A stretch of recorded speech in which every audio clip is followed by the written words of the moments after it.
Dear teacher, I am a survivor of a concentration camp. My eyes saw what no man should witness.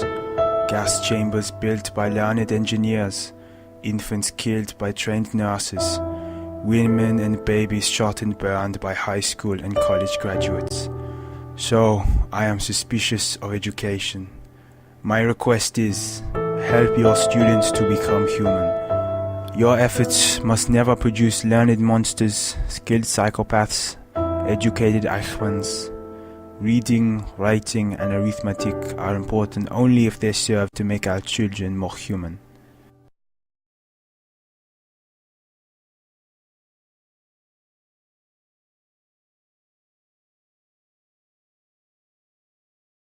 There are many theories about how students learn. These include constructivism, connectivism, cognitivism, psychosexual, psychosocial, behaviorism, classical conditioning, operant conditioning, social learning, maturationism, ethology, attachment. Within each theory are many components. The theory covered in this presentation is a culmination of a number of the positive elements included in the previous theories. This new theory is made up of 5 key components which we think are integral parts of effective learning. These are nature versus nurture, student-teacher relationships, emotions and self-efficacy, multiple intelligences, and motivation of the student. Nature versus nurture, and the effect that either of these elements have on a child's learning, is a concept that continues to be discussed and debated. As teachers are told to teach how the student learns, we need to establish how this learning happens. It has been suggested that nature plays a vital role in the development of a child, but is the nurture part of a child's environment that influences a child's learning experience exponentially. For a student's brain, body, cognitive and language development to reach its potential, growth-promoting experiences must occur in the child's life. Studies about brain development in relation to experiences found that if neurons are stimulated in the brain, they will reach out to other stimulated neurons and will make a connection, a memory. The studies show that the result of this neuron activity, due to experiences, leaves a unique mark on brain development. This suggests that nurture through experience has a biological effect on the body. Howard Gardner's theory of multiple intelligences reiterates that every child learns differently, and whether that learning capability comes from nature or nurture does not change the fact that each child learns differently. Therefore, an ideal learning theory would be one that completely revolves around the child's individuality and fosters the development of positive learning experience that will, in turn, affect the nature of the child.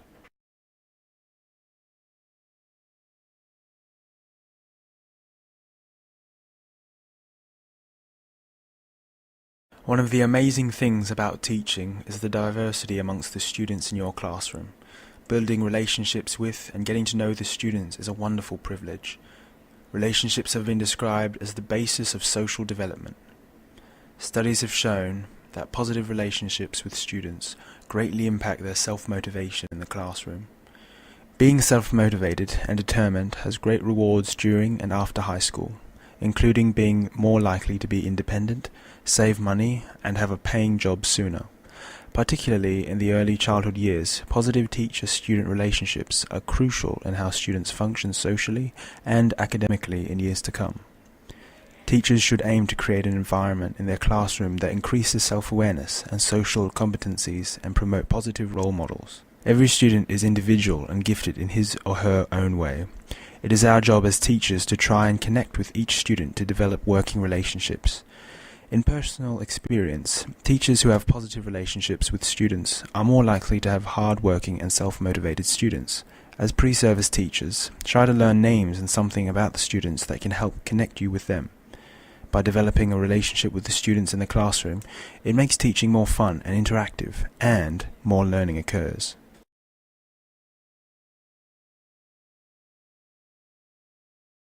Every child needs a champion is the catch cry of Rita Pearson's moving TED Talk.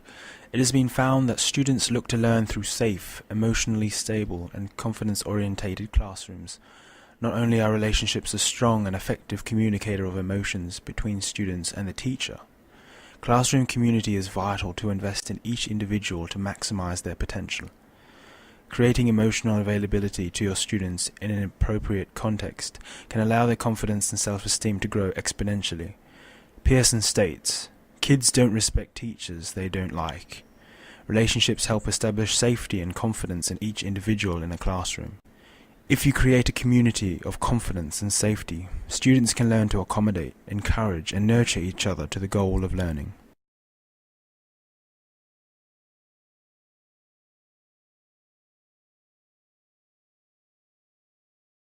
For the best student learning, there needs to be a lot of reflection by the teacher about what works in the classroom and what doesn't. Often it may be found that some teaching strategies work with particular students, but not with others. Well known are Gardner's multiple intelligences, all of which are important for different paths of life. Verbal skills are needed for authors, journalists, and speakers. Math skills for scientists, engineers, and accountants. Spatial skills for architects, artists, and sailors. Bodily kinesthetic skills for surgeons, craftspeople, dancers, and athletes. Musical skills for composers, musicians, and music therapists. Intrapersonal skills are important for theologians and psychologists. Interpersonal skills for teachers and mental health professionals. Naturalist skills for farmers, botanists, ecologists, and landscapers. Some sources include existential intelligence in this list, and this would include philosophers and theologians. Constant reflection is needed to see what works best for each student, so that your lesson may be tailored to their individual needs. For example, a student may be a great athlete, but not understand maths. Relating maths to sports should get him working. Applying this idea to each student should make each student more willing to learn.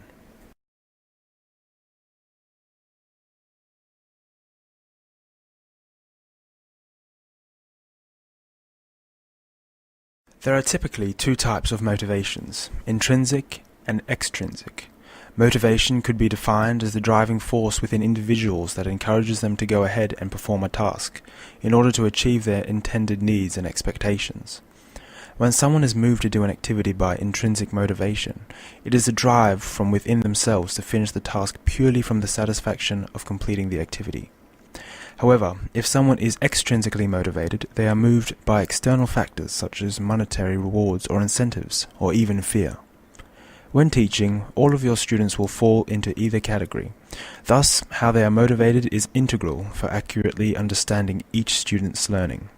All teachers should be aspiring to create intrinsic learners from their students, as if they accomplish work from an inner want and desire to achieve, rather than from fear of consequence or in order to just get something for it. At the end, they will benefit more from the task they engage in and thus learn more effectively. This may be hard as some are naturally more self-motivated than others, but by creating innovative, engaging, and interactive lessons, students can look forward to the learning process and engage more willingly to tasks in their learning. Also, by targeting how they learn, can create this want to participate.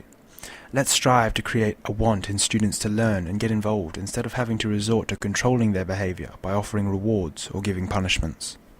As we reflected on the way that we believe students learn, we've decided we need a new theory, containing the elements of nurture, relationships, student motivation, emotion, self-efficacy, and multiple intelligences. We've coined this theory, individualism.